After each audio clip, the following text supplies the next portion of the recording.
Hey there, neighbors and naysayers. November 23rd, 2025. I've just completed 7 days worth of fences. That'll get me through a week with these sheep and fat steers. And I'm going to go ahead and try to build 7 more. I really only like to build 7 days ahead of time, especially in the summer. But in the winter, because of the schedule with my kids and only having them every other weekend, I hate to wait and build on the weekends when they're here because you never know what the weather's going to be like. If it's nice like today where they can be out and playing, that's great. But if it's freezing cold and blowing, I hate to have them out, and I hate to be away from them for that long a time. So I got the reels and I think I got the posts. I'm just going to go ahead and build 14 days, which is what I did before, and it worked out okay.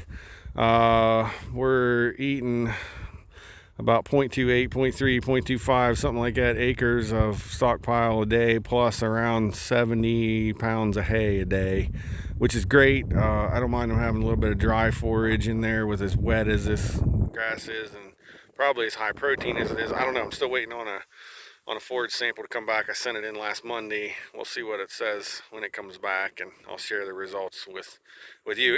And in addition to that, I know I talked about we took a bunch of soil samples. We actually sampled this field. We sampled that field over there.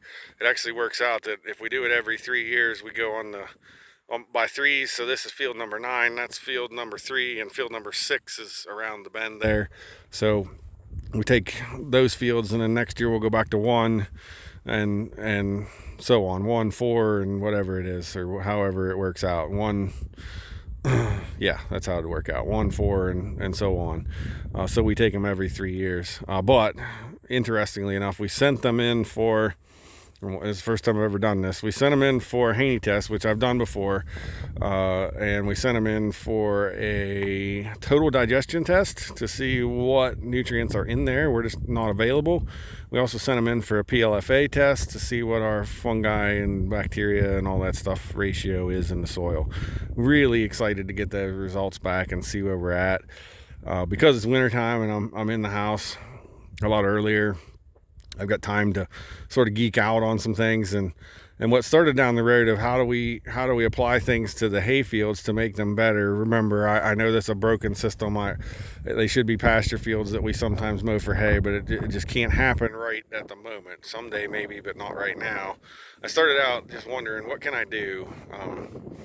So I started going down the road of how can I improve the soil health without applying fertilizer, because I don't want to apply fertilizer and ruin the soil health. We're currently harvesting 1.7 to 2 ton of hay on just first crop hay on those fields. I don't want to step on the treadmill of having to apply fertilizer, because I can apply fertilizer for a 3-ton yield, but I'm going to get 3 ton. I end up having to pay for that almost 2 ton that I'm already getting, because it will set the soil health back to an extent that it's not going to produce for that. So I started down this road and started watching videos, and if any of you are soil health nerds like me, Dr. Christine Jones out of Australia, I believe, is one of the best soil health folks I've ever listened to, along with Dr. Rick Haney and Buzz Clute and Gabe Brown and those guys. She's really long on the reasons, and that's is really cool for me. And as I've done that, I've kind of looked into, okay, what can we do? And her answer is we need to be herding the forage, the grass, the fescue, in some way, and we need to be planting forbs and legumes to boost the soil health. She references the Jana tests there in England or in Europe somewhere. But what they found was that with 4 functional groups, not 4 different species, 4 functional groups, so legume, grass, and 2 different groups of forbs, they found that they needed no nitrogen, that it performed the same whether it got 200 pounds of nitrogen or whether it got 0 nitrogen. So that's kind of an interesting tidbit. So as I'm riding around here, I'm thinking, what do we got to do? And I think we're doing the best that we can. We really need to hurt the fescue in the wintertime. We really need to allow those forbs to release. I need to get some forb seed, plantain, chicory, some other things, and apply it. I think we've already got quite a bit of forb in here because of the weed pressure we get, but it ain't going to hurt to have some more, and it really ain't going to hurt to have some legume in here. Along with that, today, I guess this is why I clicked the button. I just had a thought that we have trouble because the fescue tends to shade out our cool season forbs.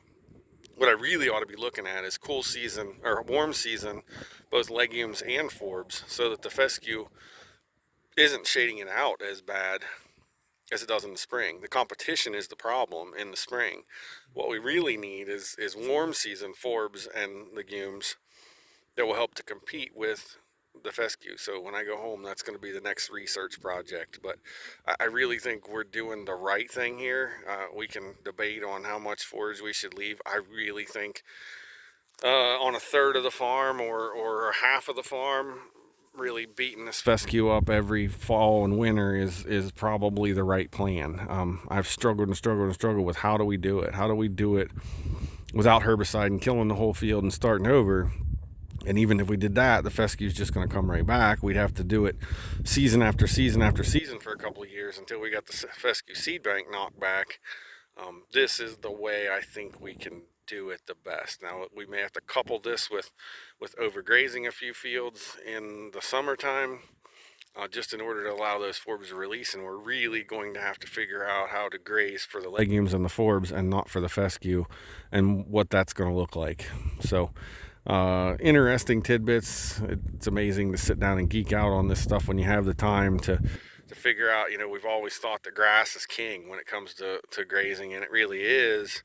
But if we look back at our history and we look back at prairies and we look back, it was a very diverse mix. And of course, fescue wasn't a part of that mix. But we really need to be managing this more as a forb legume mix and allow the fescue to be here.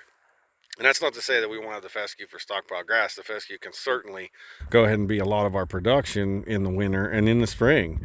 But at some point in the year, we need to have the forbs and the legumes out here to grow and to aid in helping the soil health. I guess I ought to mention there's also an article out there from John Kemp about organic matter and building organic matter in pastures. And his solution was we needed to get some more forbs in the pastures. We needed to get some more legumes in the pastures.